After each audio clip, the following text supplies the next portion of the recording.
आज पुरै फ्यामिली मिलेर मल छर्न गयो।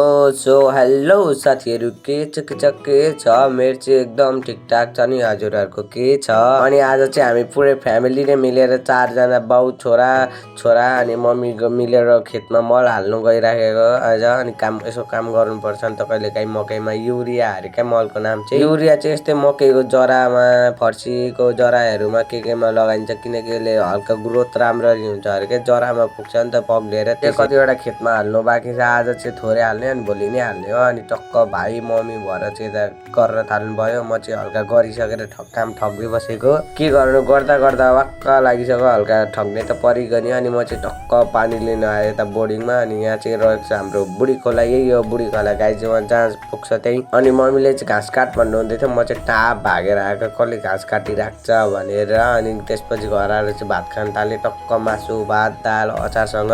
के गर्नु, काम गरेपछि त खानै पर्यो नि। Thanks for watching. Radhe Radhe. Subscribe गर्न भने नबिर्सिनु होला। चाँडोभन्दा 1K कम्प्लिट गराइदिनु होला।